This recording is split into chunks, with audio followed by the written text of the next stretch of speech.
एक बादशाह के महल की चारदीवारी के अंदर एक वजीर और एक कारिंदा रहता था।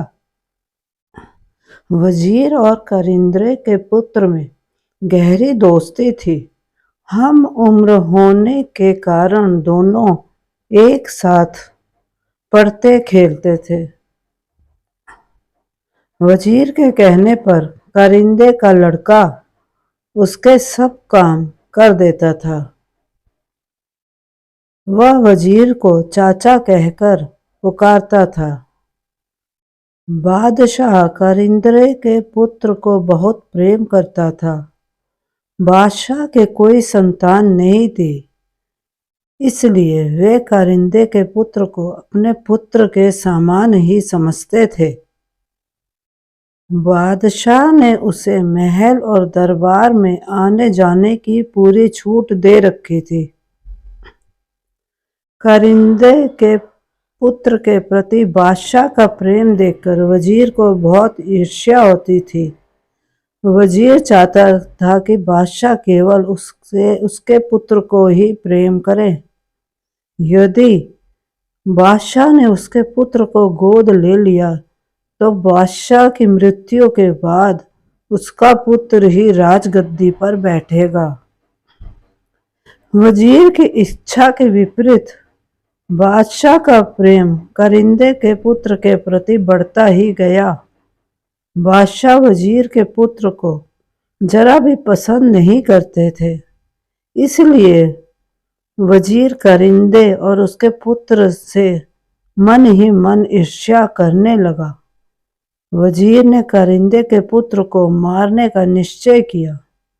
वजीर ने कारिंदे के पुत्र को रुमाल और पैसे देकर गोश्त लाने के लिए कहा। वजीर ने कारिंदे के पुत्र को अच्छी तरह समझाया कि गोश्त बाजार में गली के नुक्कड़ वाली दुकान से ही लाना। कारिंदे का बेटा रुमाल और पैसे लेकर बाजार की ओर चल दिया। उसने देखा कि उसका मित्र वजीर का बेटा भी वहां पर खेल रहा है। वजीर के लड़के ने कारिंदे के पुत्र से कहा कि तुम मेरा दाव खेलो, मैं जाकर गोश्त ले आऊंगा।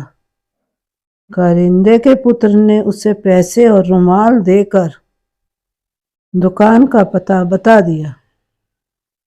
इस प्रकार वजीर का पुत्र गोश्त लेने चला गया और कारिंदे का पुत्र दाव खेलने लगा।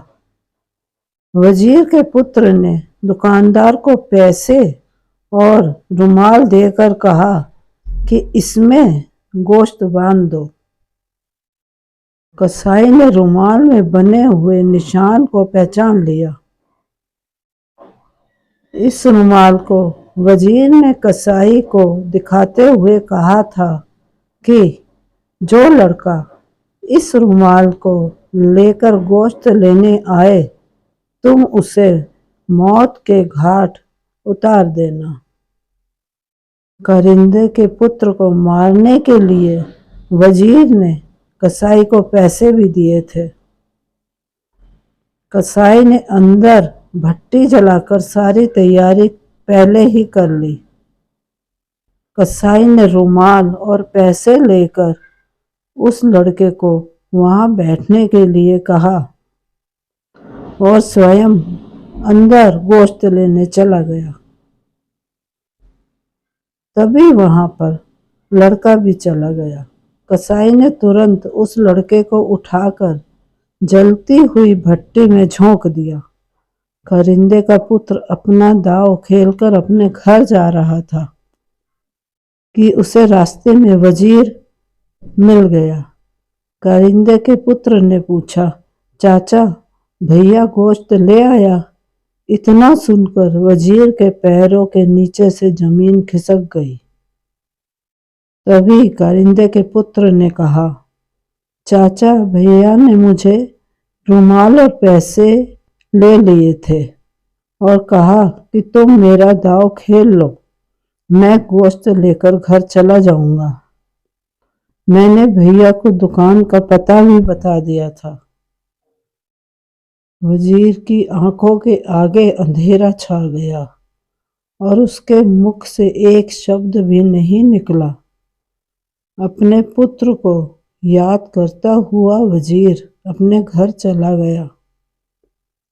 वजीर कह रहा था कि जो दूसरों के लिए कुआं खोदता है उसमें वह स्वयं गिरता है।